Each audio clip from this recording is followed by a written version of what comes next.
Napakahalaga po mga kapatid ng banal na Triduo. Ito po ang pagdiriwang ng huling hapunan, ang pagninilay at pagtatanghal sa krus, seremonyas ng Biyernes Santo at ang bihilya ng muling pagkabuhay. Ang huling hapunan po ay ginugunita natin doon ang dalawang sakramentong itinatag ng Panginoon, ang sakramento ng pagkapari at ang sakramento ng Eukaristiya. Makita po natin ang Eukaristiya at ang pagpapari ay magkasama sapagkat ang pari po ay ang siyang nagmimisa.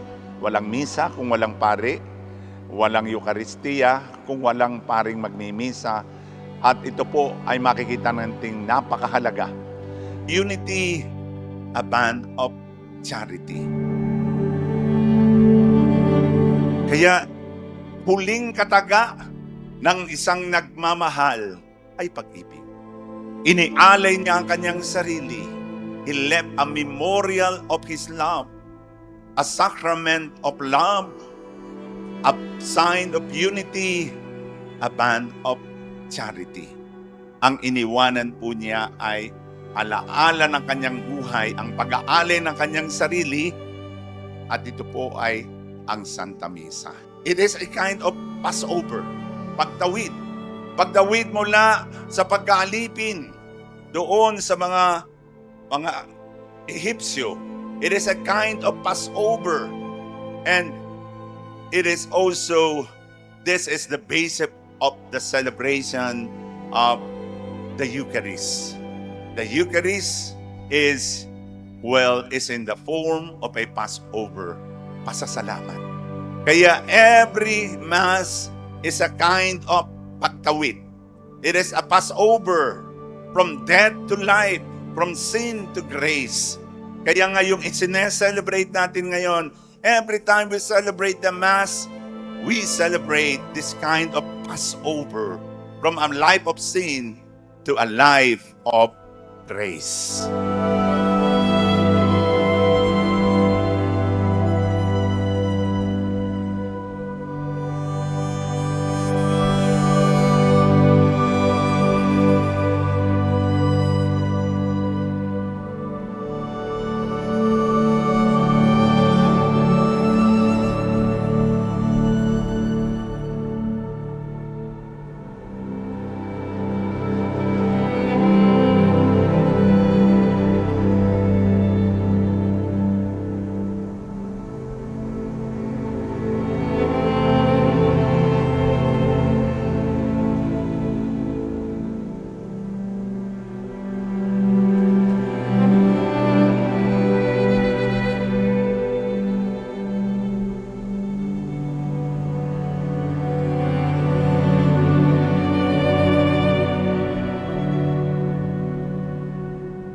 Sinabi ni Jesus sa kanyang mga alagad, ang sino mang nagnanais sumunod sa akin, ay kinakailangang itakwil niya ang kanyang sarili, pasanin ang kanyang krus, at sumunod sa akin.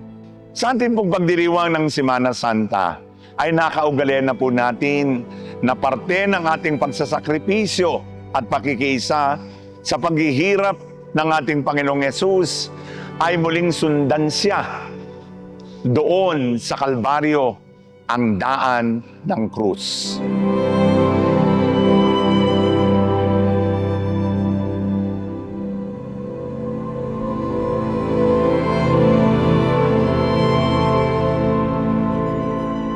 Magandang umaga po. Ako nga po pala si Reggie Alpacia from Lucena City. Nag-aalay lakad po ako kasi po namamanata po ako para sa aking pamilya, yung mga ano po nila, yung para sa kalusugan, maging maayos. Kagaya po nung sa tatay ko po ngayon, na putulan din po siya ng paa, lately lang po. Kaya po yung pinagdadasal ko rin po siya na sana maano po agad gumaling na po agad yung sa paa niya. As long as kaya ko po. Yung pakiramdam ko po, lagi akong may matatakbuhan. Yung feeling na gumagaan po yung pakiramdam mo. Sobrang bigat ng dinaramdam mo. Nandiyan palagi yung sa kamay ni Jesus, may matatakbuhan ka, yung mapapaayos yung sa sarili mo kahit kaunti po. Hello po, my name is Kathleen Villafranco. Christine Jane Maconyal po. Rainier Anisona po.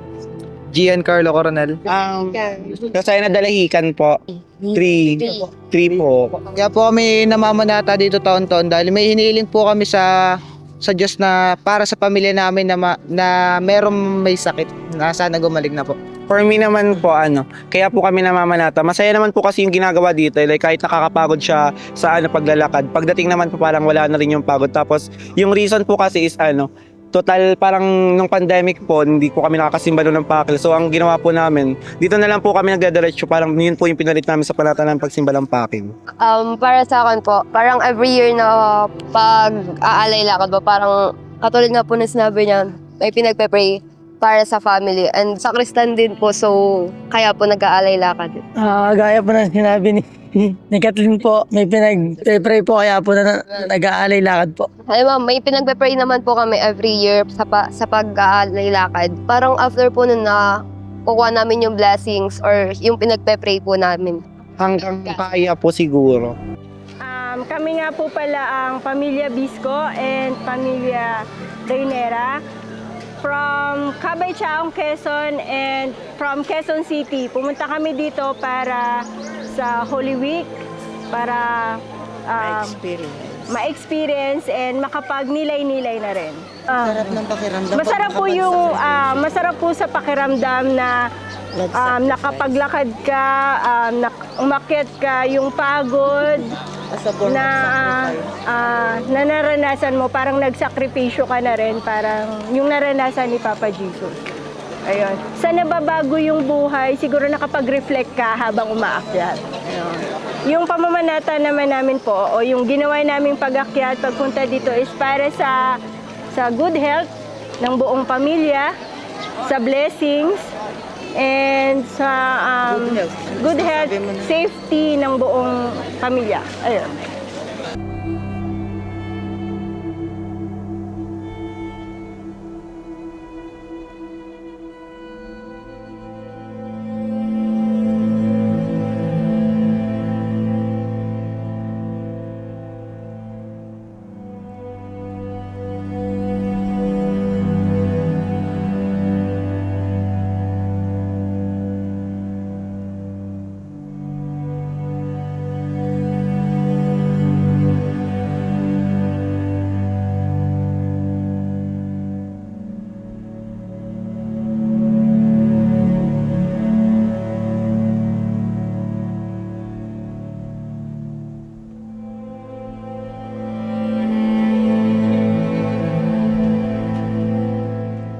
Sa pangalawang bahagi po ay ang ating Biyernes Santo.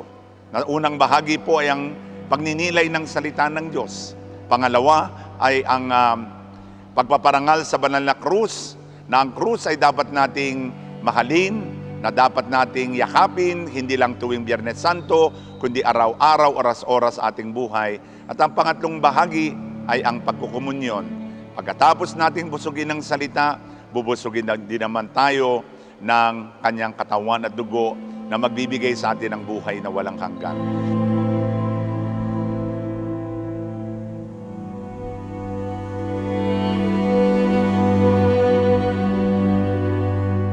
Bukod tanging ang Panginoon ang isinilang para mamatay. Pero tayo pong lahat, isinilang tayo para mabuhay. Jesus was born to die for you and me. At sa araw pong ito, ang kanyang kamatayan ang nagdala sa atin sa panibagong buhay. Ang kamatayang ito ang nagdala sa atin ng pag-asa na katulad din niya, pakaraan ng 3 araw, muli tayong mabubuhay. Ito ang pag-asa na dinala ng Panginoon sa ating lahat. Hindi lang niya sinabing, ako ang muling pagkabuhay at ang buhay. Ito ay nakita natin sa Kanya na makatapos siyang mamatay, pakaraan ng ilang araw, muli siyang nabuhay. Kaya sa araw pong ito, na ginugunita natin ang Kanyang kamatayan, let us all practice to die. Mag-practice po tayong mamatay sa ating sarili. To die to our sins, to die to our pride, to die to our bitterness, to die to our resentment and unforgiveness, so that Christ may be alive in us. Biyernes Santo, ipinako sa krus si Jesus, namatay para sa ating lahat. Sana po, sa araw ding ito, yung mga paulit-ulit nating nagawang kasalanan, yan po ang ialay natin sa Panginoon. At sana nga po, katulad ng aking panalangin, sana tayo ay mamatay sa ating sarili upang ang Diyos ang mabuhay sa ating lahat.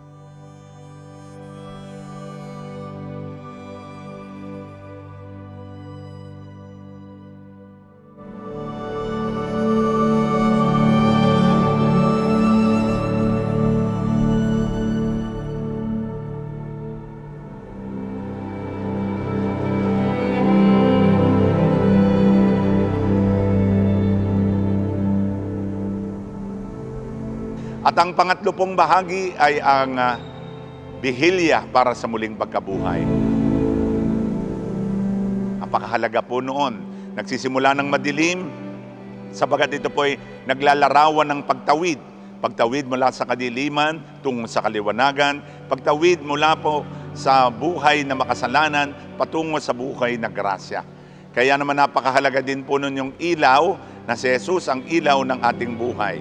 At naroon din po ang pagsasariwa ng ating mga pangako ng tayo bininyagan.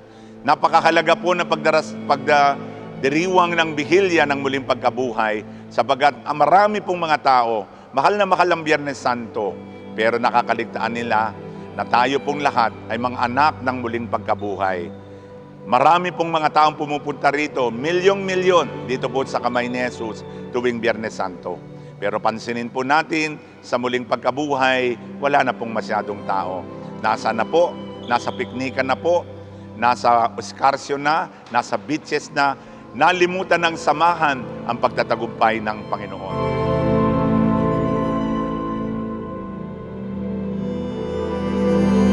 Resurrection is not just an event.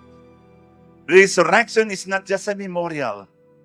It is a revelation. It is a message. It is a challenge for all of us to rise up and above our human weaknesses. Ito po ay isang paalaala sa ating lahat. Ang paalaala ng pagpapanibago. So the message of resurrection is a new beginning.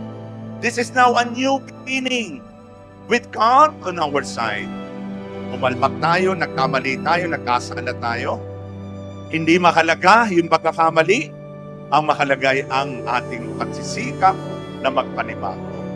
Because God is a God of million chance.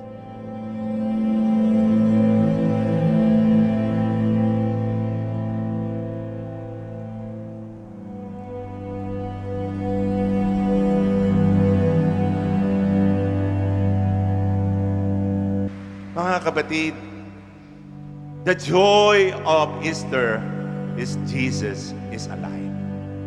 Ang kahulugan ng pagkabuhay ni Jesus ay ang kaligayahan ng pagkabuhay ni Jesus ay siya nga ay muling nabuhay. Ipinapakita sa atin that Jesus is the light of our life. Mga kapatid, the joy of Easter is Jesus is alive. Ang kahulugan ng pagkabuhay ni Jesus ay ang kaligayahan ng pagkabuhay ni Jesus ay siya nga ay muling nabuhay. Ipinapakita sa atin that Jesus is the light of our life. Jesus is the life. Jesus is the light of our life.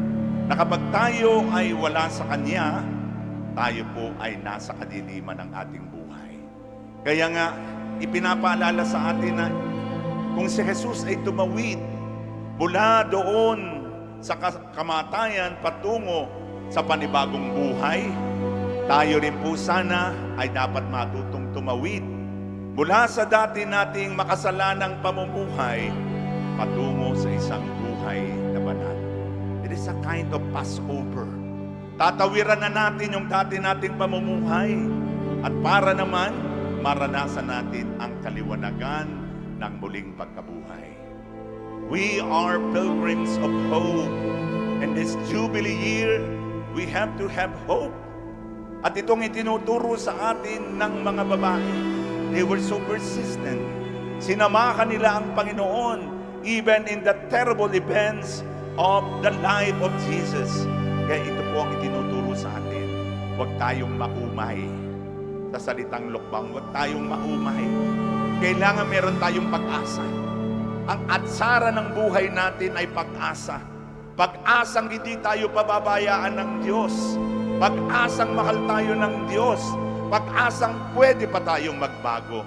Because the biggest room in the whole world is the room for Jesus.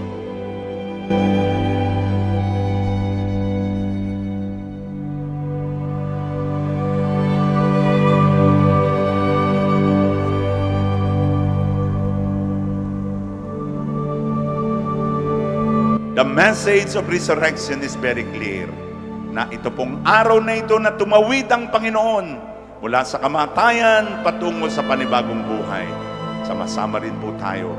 Let's have this Passover from sin to grace, from Good Friday into Easter Sunday. Sa araw pong ito, sama-sama po tayo magbigay, sabihin natin, tumawid na tayo kasama ng Panginoon sa panibagong simula, sa panibagong buhay na may higit na pag-ibig, pag-asa at pananampalataya. Happy Easter and God bless us all. Amen and amen.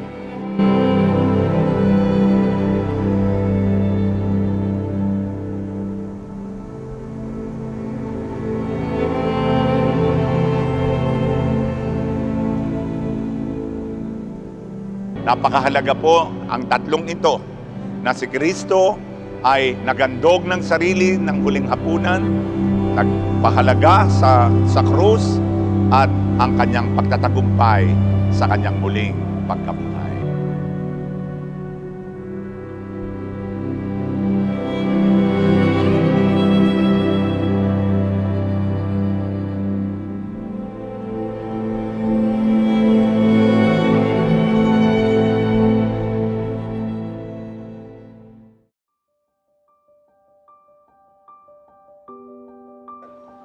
Noong pong isang taon, 2024, ay dinayo po ng 4,300,000 ang kamay ni Jesus.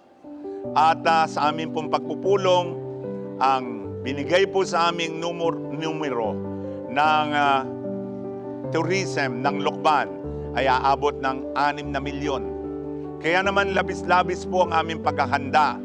5 beses po akong nakipag-ugnayan sa iba't ibang agency, ang mga LGU, barangay, military, PNP, ang mga iba't ibang sangay ng gobyerno para po maiplano at mailatag ang maayos na pagdiriwang ng Semana Santa.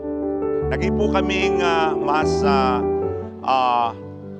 seryoso sa aming seguridad at naging pong mas mahigpit ang aming pong pagmamatyag sa aming pong mga dumadayo at dumadalaw na mga pilgrims sapagkat hindi po natin tiyak kung anong uri ang pakay nila. Marami po dito ay pumunta para magdasal, magnilay, pero maaaring meron din pumunta ng mga masasamang elemento.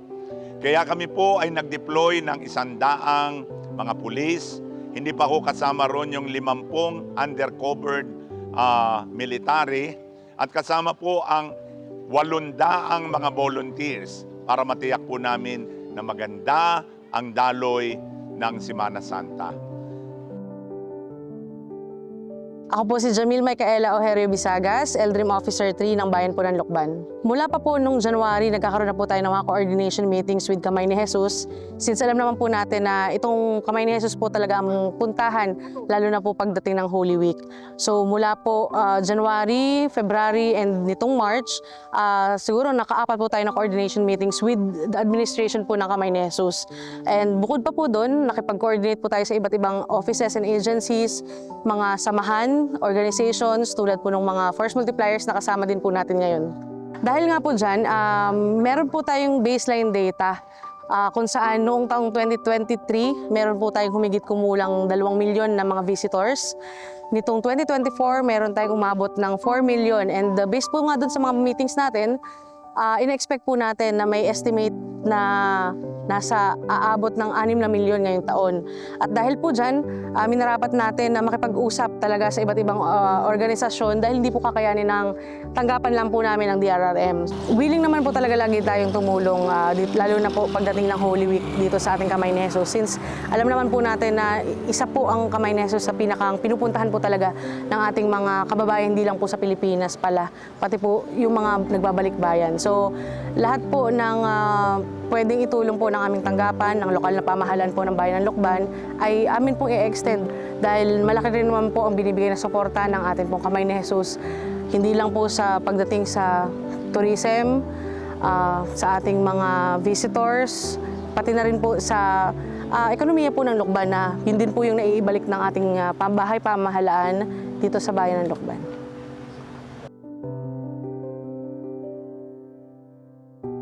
Para po sa konting kaalaman, ay nung pa lamang po hanggang Biyernes Santo, ay meron na po kaming 4.3 million.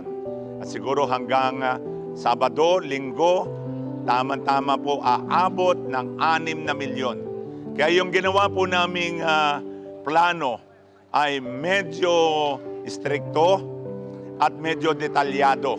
Maaring may mag-react at sabihin sobra namang higpit, pero ito po'y para sa kabutihan ng lahat. At natutuwa po ako sa naging bunga nitong aming ginawang security measures sapagkat ang mga naglalakbay na mga peregrinos at peregrinas naging maayos, mapayapa ang kanilang daloy ng pagdiriwang ng Semana Santa.